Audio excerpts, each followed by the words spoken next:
Hey listeners, thanks for dropping in. I'm Christy.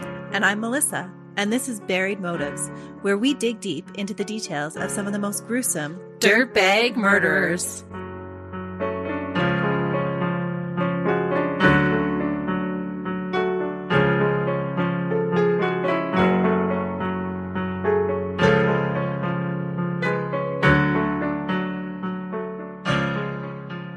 Hey listeners, welcome back to Buried Motives. We are very grateful that you've chosen to spend some time with us today. We all have our podcast rotations that we love, and we are grateful for being in yours. Absolutely. Even though Melissa and I spend hours creating our own podcast, we do take time to listen to others as well. That's right. You know what I'm hooked on lately? Music City 911. Brandon is freaking awesome. I love Brandon's voice, and he does such a good job. If you guys missed him, he was part of our Broken Hearts collaboration. I just love listening to him. And the 911 calls add such an interesting aspect to the case. And it's a 911 call that I'm going to begin with today. A few minutes after noon on November 8th, 2002, the Stamford Police Department in Connecticut received a disturbing 911 call. The dispatcher listens as the frantic caller tells them, quote, "I think the guy is attacking my neighbor. I don't know her name, but she's my neighbor and she lives in 105. I saw a guy go into her apartment." The caller fumbled out the address and the line was unexpectedly disconnected. The dispatcher tried to reconnect the call, but was unsuccessful. The address given was 123 Harbor View.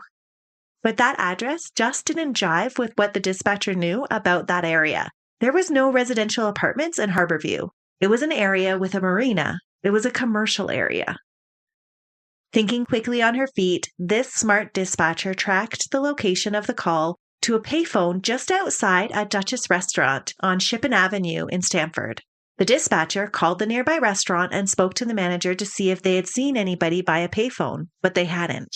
More critical thinking led to the dispatcher identifying similar sounding areas close to the payphone, and she knew that 123 Harbor Drive did have a condo numbered 105. So that's where officers were sent to investigate. That is so smart. I am always amazed at what dispatchers can do under pressure. Oh, they do not get enough credit. So if you're a dispatcher and you're listening, we appreciate you. And the job you do. It's a hard one. When police arrived at the apartment, the door was unlocked and the scene of a horrific life and death struggle greeted the police as they entered. All over the entrance and foyer of the apartment, things were strewn about and knocked over, and there was blood everywhere. In the middle of the blood was 32-year-old Annalisa Raymundo's lifeless body. She had been viciously and repeatedly beaten. A dumbbell lay nearby, covered in blood. Annalisa's face, neck, and chest had also been stabbed 9 times. Oh. One of the puncture wounds was so deep it reached the back of her lung. Oh, that is a lot of force. Mm-hmm. That would have even compressed into her chest to get that far back. It does create a disturbing visual image. Police had arrived as fast as they could, just after 12:30, thanks to the dispatcher's quick thinking. But it hadn't been fast enough. Annalisa's official cause of death was internal bleeding. She had lived through the entire attack, but had succumbed to her injuries alone, waiting for help to arrive. Oh, I can't even imagine how terrifying that would be. I'm sure it felt like an eternity as she waited for help. Police estimated, though, that it had been less than an hour since the attack, based on the coagulation state of the blood. Some of Annalisa's wounds still appeared to be bleeding when they arrived. It was estimated that she had died between 10:34 and 12:13 based on the last call that she had made to her mom and the 911 call being placed. She had left a message for her mom that morning just before her death, which I think would be so sad for her mom to listen to afterwards. Oh, I can't imagine. Police suspected a midday burglar might have been surprised to find Annalisa still home and then had become violent. But the crime scene didn't really support that theory. There were no signs of forced entry, and it didn't appear like areas like drawers and cupboards had been rummaged through. Crime scene techs painstakingly swabbed the vast amounts of bloodstains in the apartment, with the knowledge that often in such a chaotic fight, the attacker can become injured. If they had, then DNA might be able to identify them. Detective George Holt, a former Stamford police officer that worked the case, said that, quote, "In an edged weapon assault or homicide, it's very common for the hand to slip over the handle or over the hilt and go down on the blade, and the perpetrator cuts themselves." It was an educated guess, but it would later pay off. Based on the viciousness and the location of the majority of wounds that centralized around her face and chest, police started to suspect that the murderer must have been someone who had a personal connection with Annalisa. The last number dialed out of Annalisa's home phone had been to Nelson Sessler's office at Purdue Pharma at 11:57 a.m.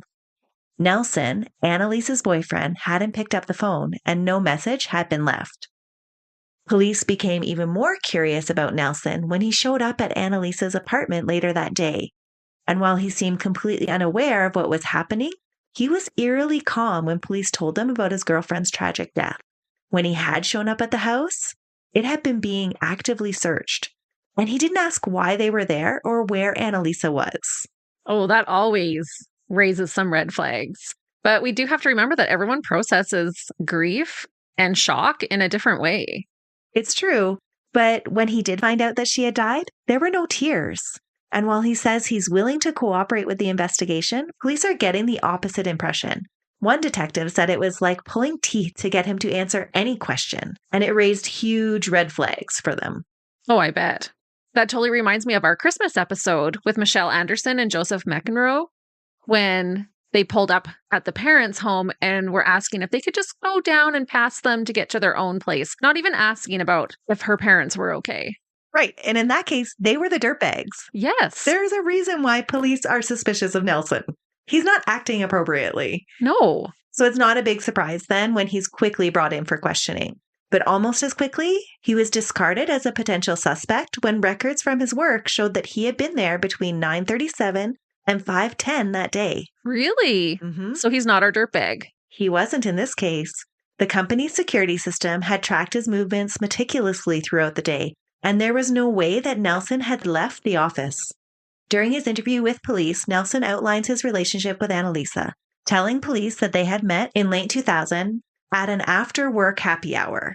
Now, I have heard that pharmacy rep parties can be pretty wild.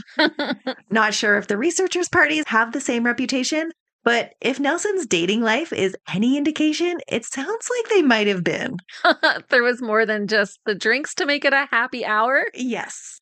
Over the next year, he dated Annalisa and a few other women from work, often meeting them at these work happy hours.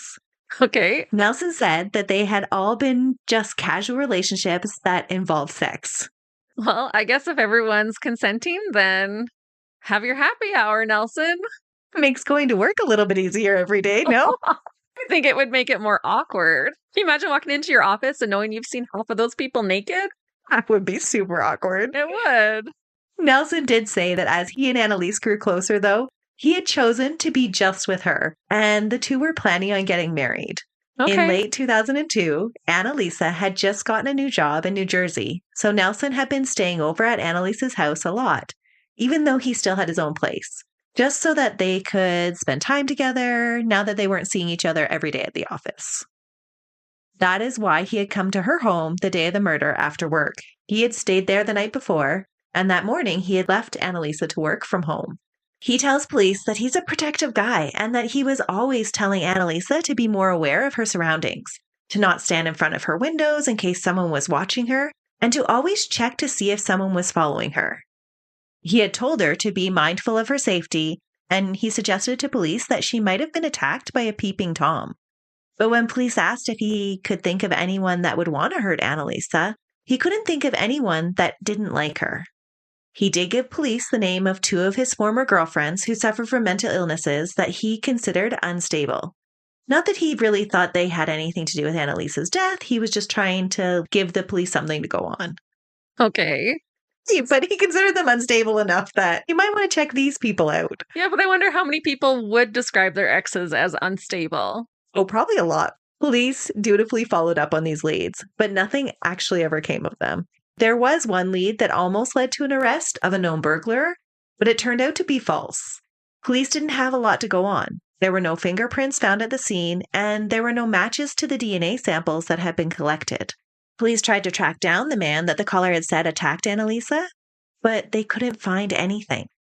They even canvassed the neighborhood with the recording of the 911 caller to see if anyone could identify the voice, but no one could. The case grew colder as the weeks passed, and probably would have continued had it not been for another mysterious connection to Annalisa's boyfriend, Nelson.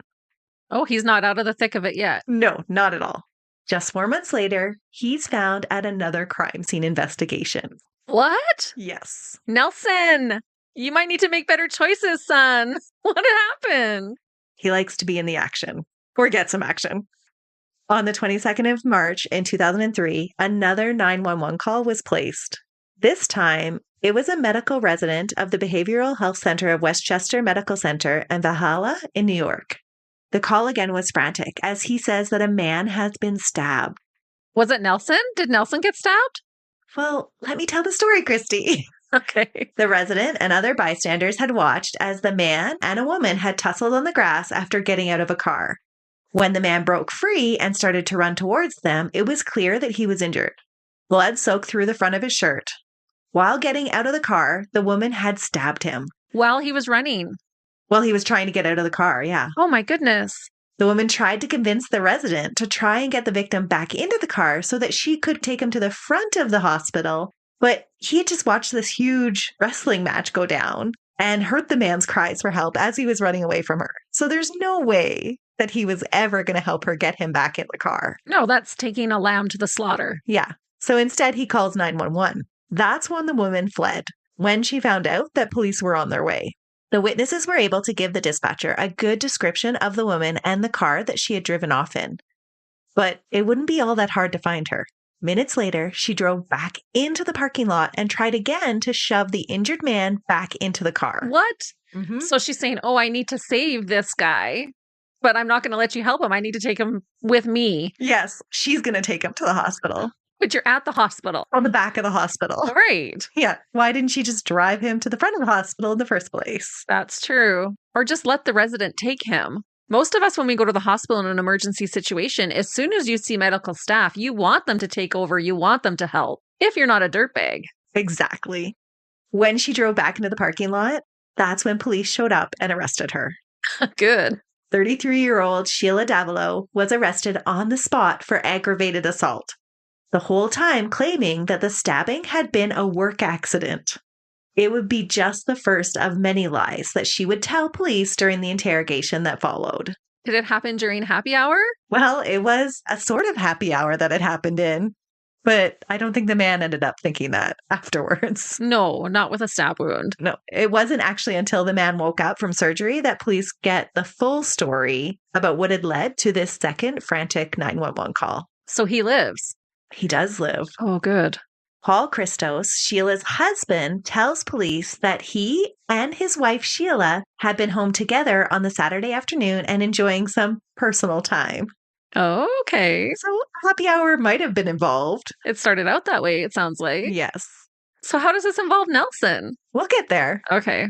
So during this happy hour that this couple was having in their home on a Saturday afternoon.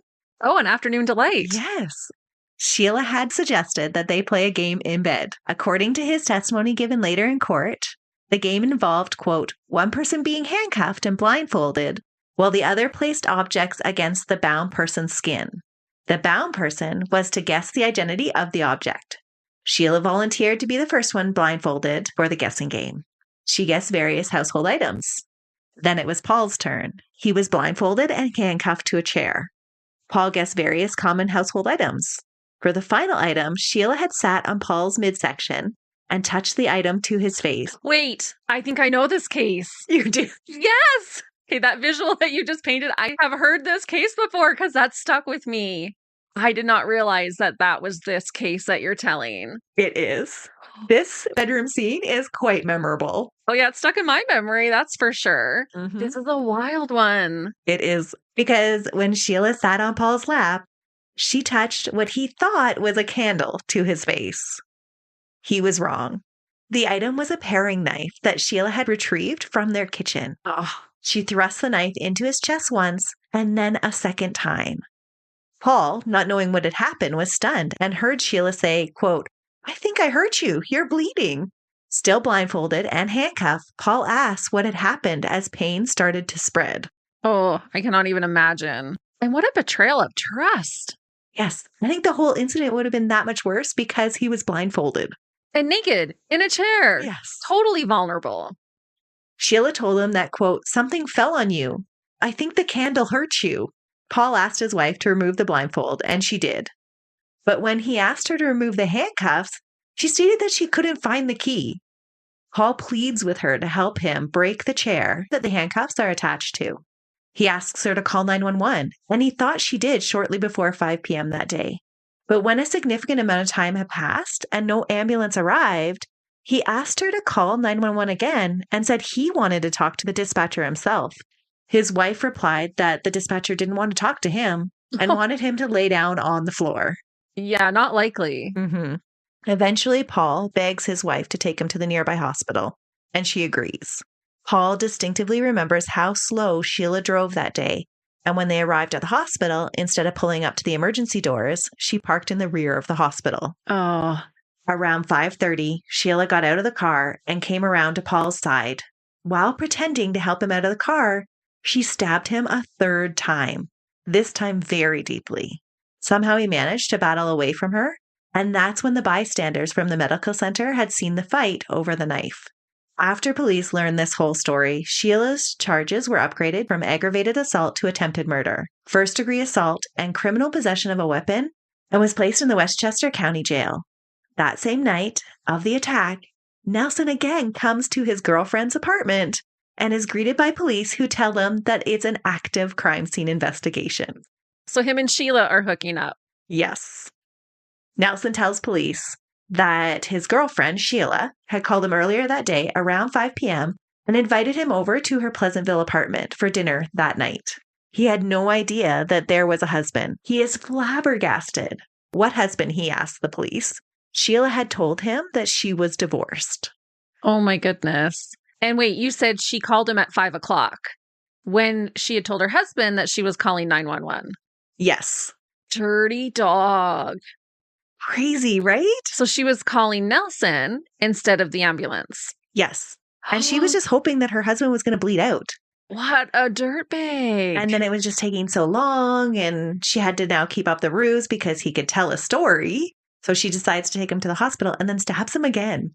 Who can actually stab their husband and then call their boyfriend to make dinner plans when he's not even gone yet? It is really cold. But Nelson isn't quite off the hook yet with the police. He's brought in again the next day for questioning, and he tells police that he and Sheila had previously met in early 2001 at a work party and had gotten acquainted. During happy hour. Yep. That meeting had evolved into a fling by the summer.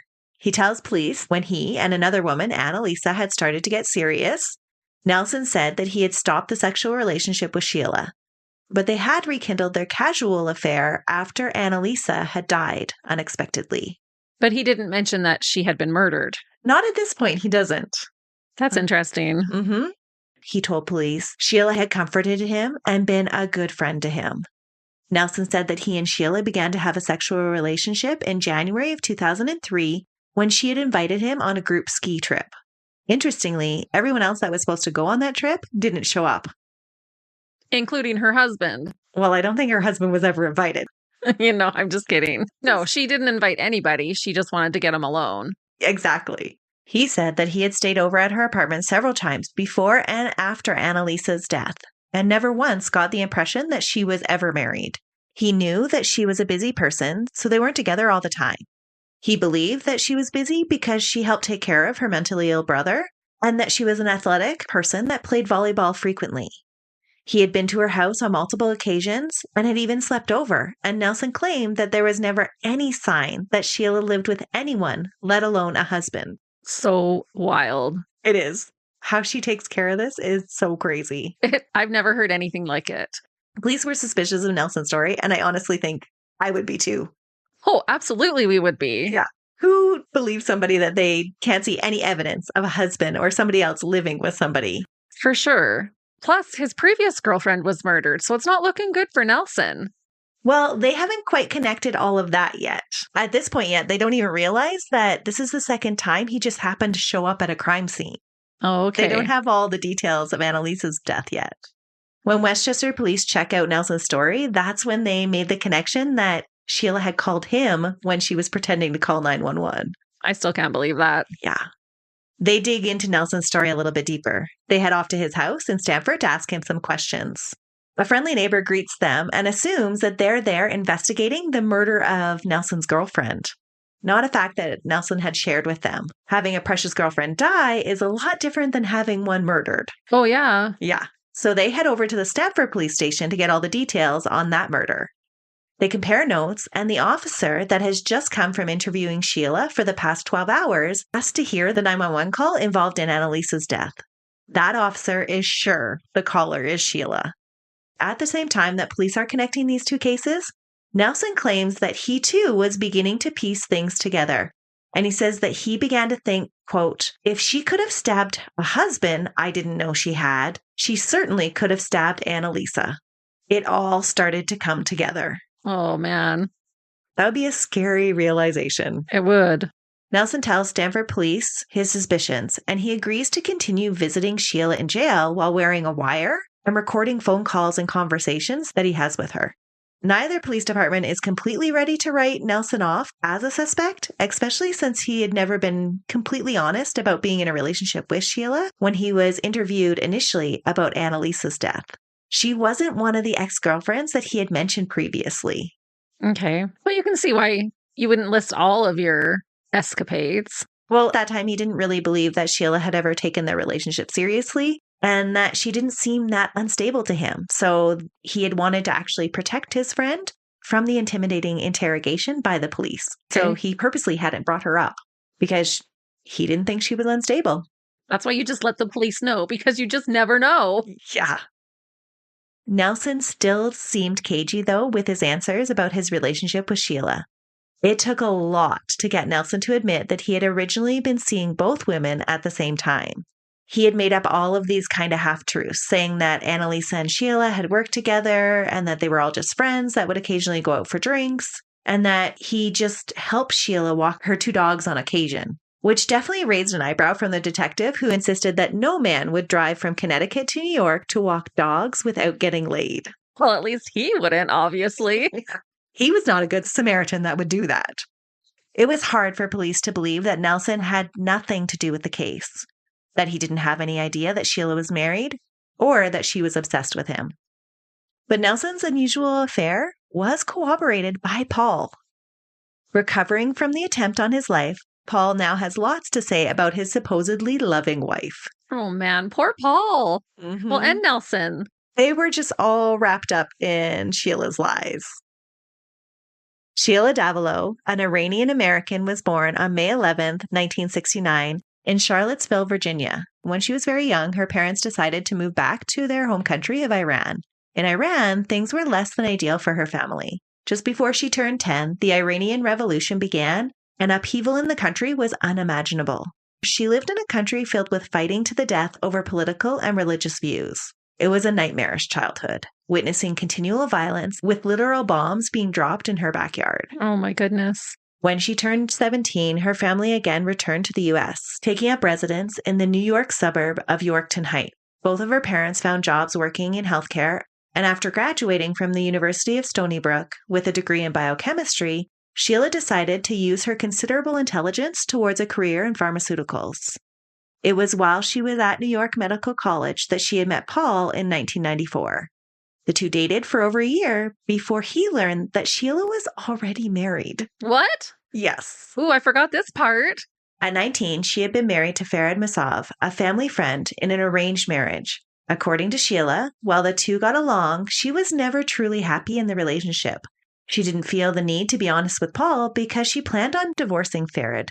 When Farad found out about the affair, he didn't act like most husbands would.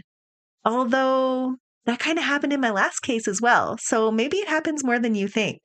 He calls up Paul and arranges to meet him to explain a few things over coffee. He tells Paul that Sheila is all about the dramatics and can be unstable, calling her total chaos.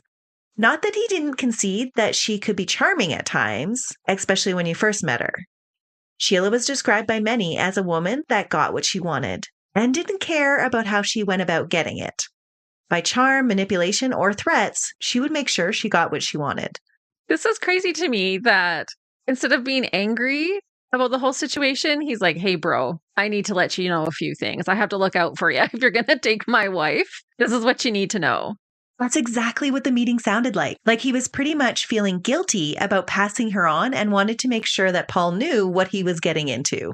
That is wild. Mm-hmm. I wonder how many husbands would react that way. Please take her off my hands. But I Right? feel guilty about you doing this, so let me give you the dirt. Thanks for doing me a solid, man. Yeah. A shocked Paul then went back to Sheila for her side of the story. What a nice guy, I thought. Even after all this, he's like, okay, I'll let you tell your side. Giving her the benefit of the doubt. Mm-hmm.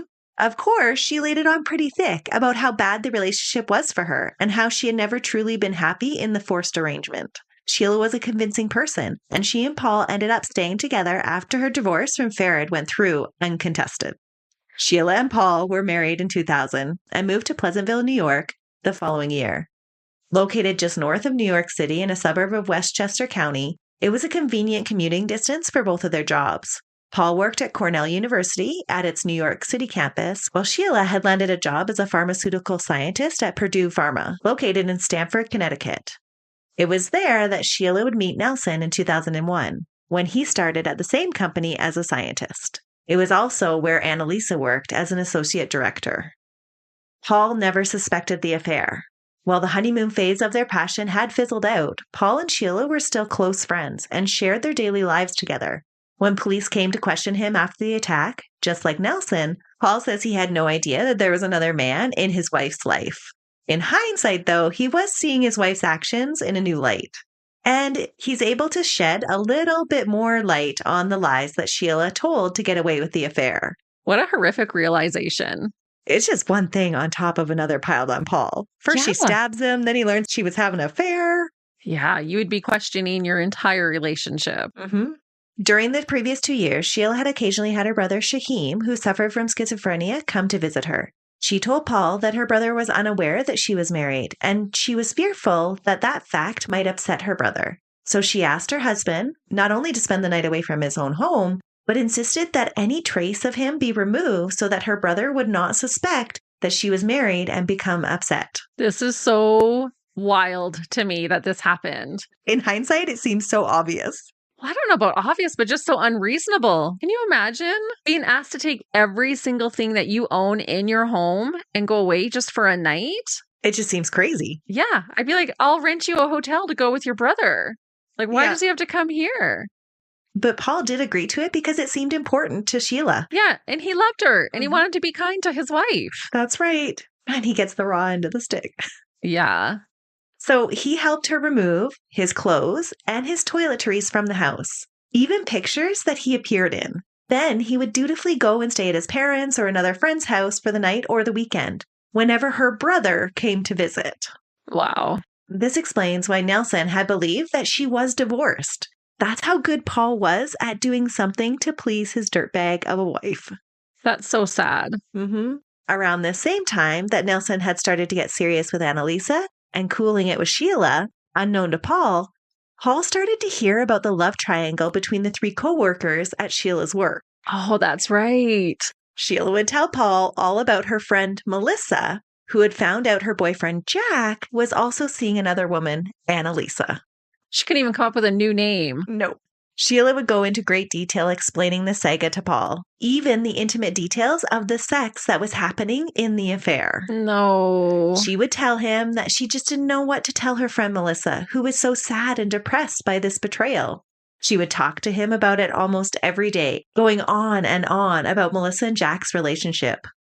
Sheila told Paul that Melissa was upset when Jack rebuffed her sexual advances and told him crazy stories about how Melissa had at one point discovered Jack's travel plans and had flown to Jack's destination. She then conveniently ran into him at the airport as he was boarding the plane home and sat next to him for the return flight. Sheila would ask Paul for advice on behalf of Melissa with questions such as, why would Jack be in a relationship with 2 women? And why would Jack cheat? Oh, good questions to ask yourself, Sheila. Yeah.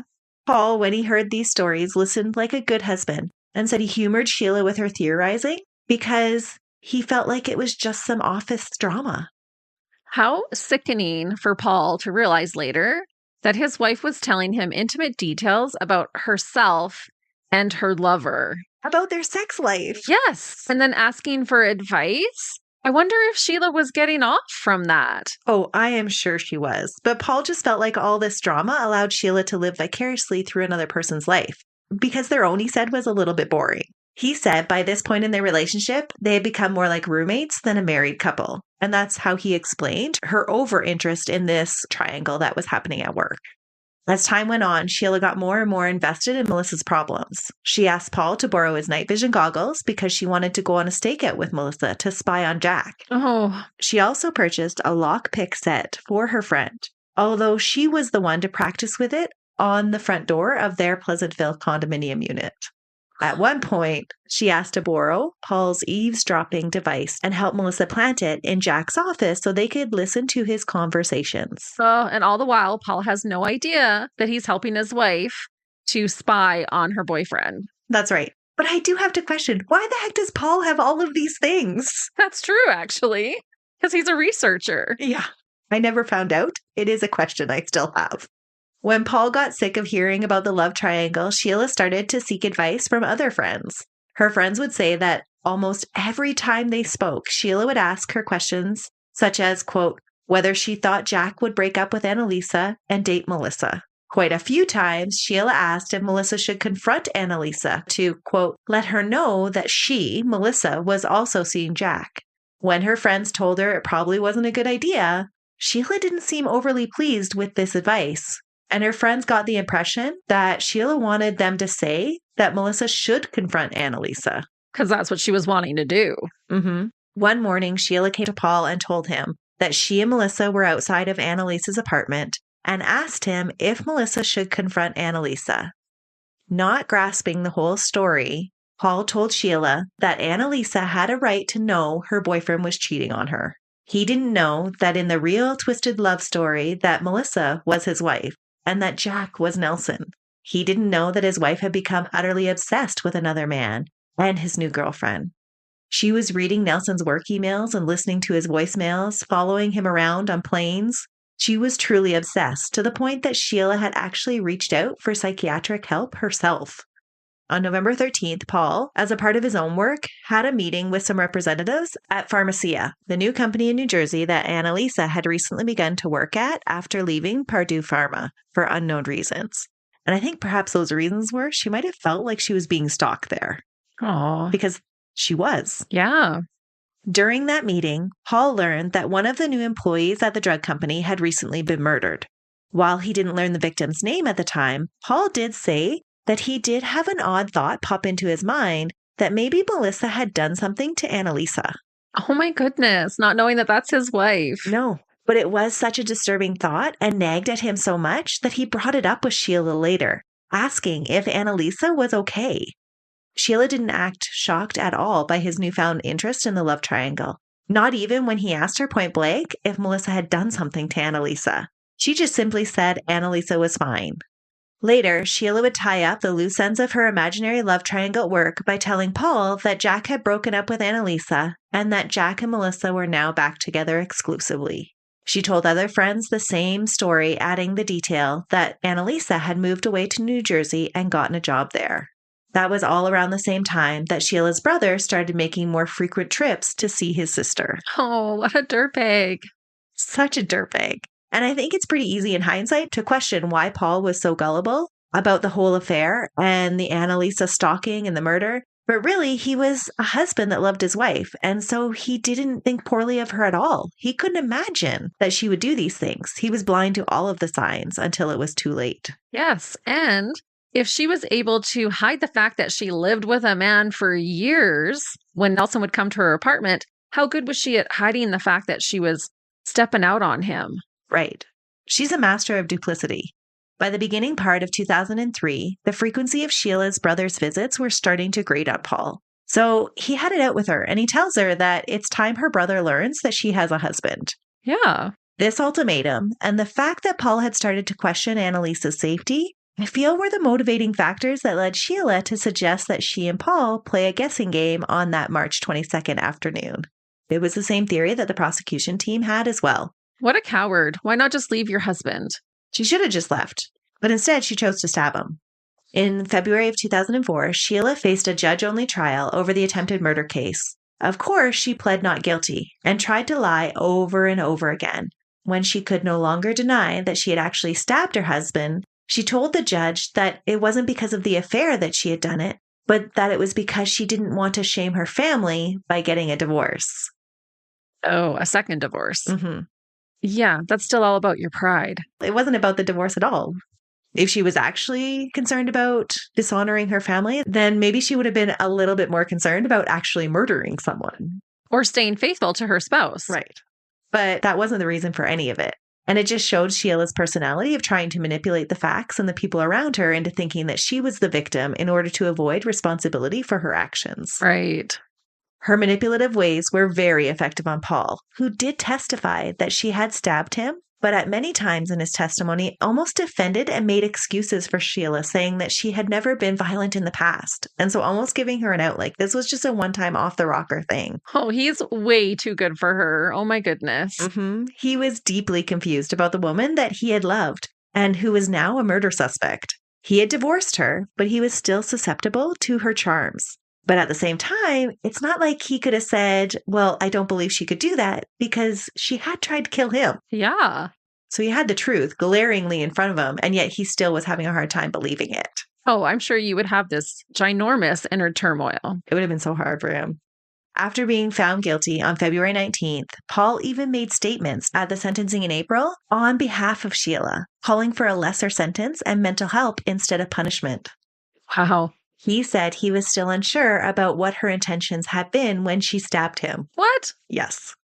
The judge, though, had watched Sheila's manipulation and pathological lying play out right before him, and he wasn't fooled. Judge Thomas Dickerson told Sheila that she had tried to kill her husband, waited for him to die, and had lied over and over again, and accused her of being a dangerous threat to society. Sheila was sentenced to the maximum of 25 years in state prison without the possibility of parole, which is the toughest sentence allowed in New York state law for this offense. Wow. As Sheila served the sentence for her attempted murder charges in New York Bedford Hills Correctional Facility for Women, investigators were still gathering evidence to charge her with Annalisa's murder. Investigators from both police departments started swapping stories. And over the next 3 years, investigators built a solid case against her. They took their time investigating every lead, crossing their T's and dotting their I's, because after all, she really wasn't going anywhere. No, they had the luxury of getting it completely right. Mm-hmm. Digital comparisons of the 911 audio in Annalisa's murder were compared to Sheila's voice and returned a positive result. They secured a warrant to test her DNA against the blood that was found at the bottom of the bathroom faucet handle in Annalisa's apartment. It was a 1 in 8.5 million match. The search warrant for her condo found photographs and memorabilia of her and Nelson's relationship and night vision goggles that she had used to spy on Annalisa. Police learned through CCTV and card swipe access that at 10:53 a.m. on the morning that Annalisa was murdered, Sheila left work at Purdue Pharma and didn't re-enter until 1:53 p.m. Her cell phone tracking points show her in the vicinity of Annalisa's condo. Police also learned that when she left for work that day around 4 p.m., she left Nelson a voicemail on his phone, telling him to have a good weekend. Oh, She's just cruel. she's horrible. Mm-hmm. They also talked to Paul and numerous friends that say that after Annalisa's death, Sheila started to ask unusual questions about fingerprinting and evidence collection, and asking around to see if the company had everybody's DNA on file. Police also learned from Paul that in November, although he couldn't remember the exact date, Sheila had come home with a very nasty cut across her thumb. She had told him that she had cut it while opening a can of dog food for their 2 dogs, but she had come home from work with the cut. All very suspicious things in hindsight. Police also took Nelson up on his offer to help out with the investigation and became privy to letters that Sheila sent him from jail and conversations that they still continued to have. In one conversation, Nelson pressed Sheila on secrets she had kept from him, such as her husband and the events on November 8th, 2002. He pressed her saying, quote, "It would help me a lot to tell me what happened in the fall." Sheila responded, quote, "That would make my life a lot more difficult." Oh, Police took their time building the solid case of evidence against her, but it was no secret that Sheila was their prime suspect. Shortly after the attempted murder conviction, Annalisa's father, Dr. Annalisa Raymundo, publicly stated how he believed that Sheila was his daughter's killer. Sheila Davalloo was finally charged with Annalisa Raymundo's murder on November 6, 2007, almost 5 years to the day of the murder. It was still a while before the trial could actually happen because of several pretrial rulings that had to be made over allowing Paul's testimony against his former wife. Ultimately, it was ruled that the conversations about the fabled love triangle could be used as evidence because the statements were not made with the intention of infection, confidence, loyalty, or for the integrity of Paul and Sheila's marriage relationship. Yeah, to Paul, it was gossip. Mm-hmm. And it wasn't being made to make their relationship better. Right. She was telling him about her affair with another man. The ruling judge pointed out that the conversations were, in fact, the exact opposite and could only be considered good for the couple's relationship if there was some other parallel universe that he wasn't aware of. I love that. Well put. He was so cheeky about it. When the trial finally got started in 2012, Sheila chose to represent herself, presenting the case that she was emotionally unstable due to PTSD from her time in Iran and from her diagnosis of bipolar disorder, but she maintained that she was not a murderer. It was something that she just would not be capable of. It always floors me when someone wants to represent themselves. Don't do it. Worst advice ever. But I thought this particular defense was even more ironic because here she was telling people that she just wasn't capable of murder, but she had to be extradited to Connecticut from Bedford Hills Prison, where she was already serving a sentence for attempted murder. Yes. If she had it her way, Paul would have died that day. Mm-hmm. But that was her defense, and she was sticking to it. She claimed that she had been the victim of a cover-up and tainted evidence, and that's why the police were harassing her with another murder charge. It was all a big cover-up. Oh, she's just a big victim. She said that there was no way that as a much smaller woman that she could have surprised and overthrew Annalisa, who was much taller than she was. And she took the opportunity to really ham it up when Paul took the stand.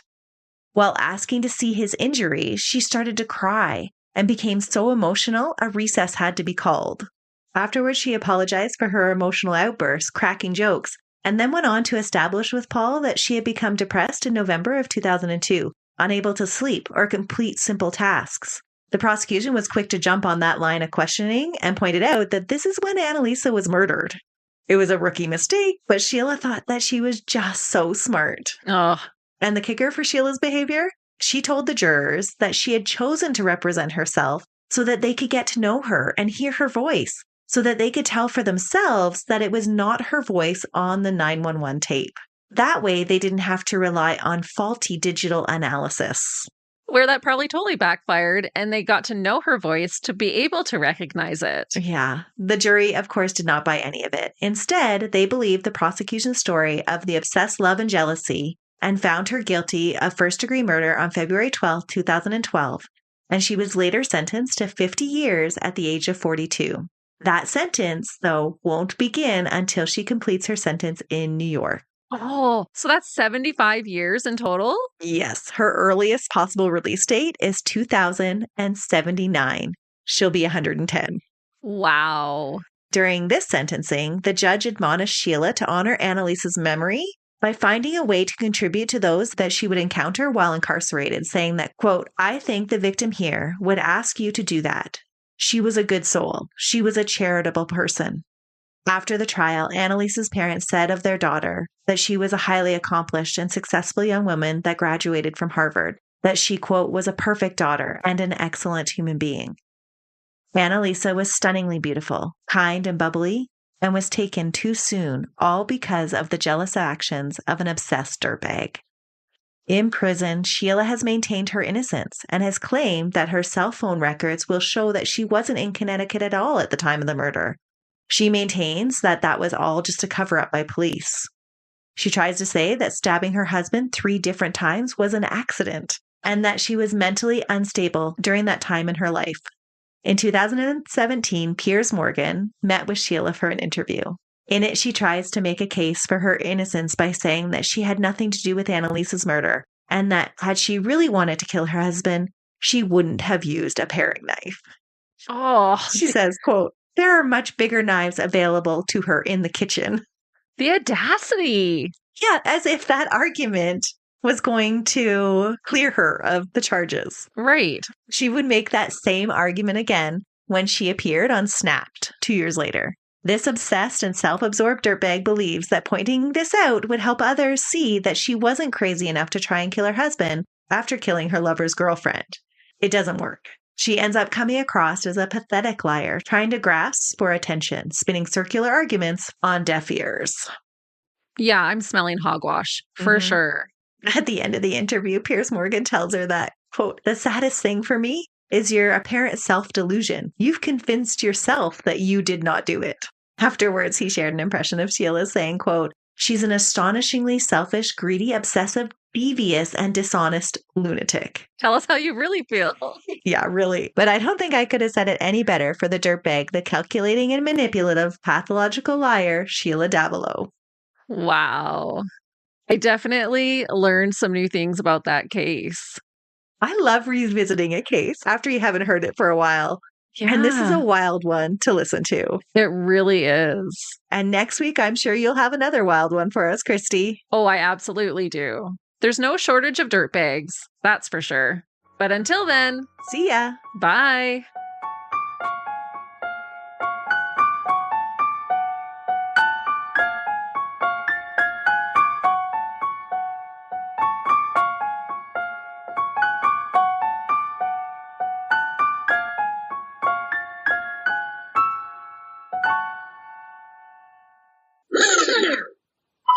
We are recording for realsies this time, Christy. Oh, that's right. I have. Oh, she just has something in her mouth. Okay, I'll put that one down. I'll have that one later. I'll get rid of my headphones. Okay. Drinky drink. I'll drinky poo. Just as we say, we're ready to start testing. Say it again. It sounded a little funky. I've only said it 7 times, Christy. I know, but now that you added buried motives in there, it just sounded choppy. They're probably removing snow. Yes, it is April, and we still have snow plows running the streets. It's true. My mom listens to this. You have to take that part out. I'm enjoying hearing it again, actually, because it's such a crazy one. Paul says he had no idea that there was another wang. There's another wang in this woman's life. Another wang? Is that what the kids call it now? That's right. There was another wang in his wife's life. Then maybe she would have been a little bit more concerned about murdering. She tried calling me. I just don't want it to show up on the thing. Yeah. She has sent me like so many texts. She's like, "Where are you? Where are you at?" Every few seconds. There's like 14 messages from her. I'm telling her you're going in the bloopers. Okay. Where was I at?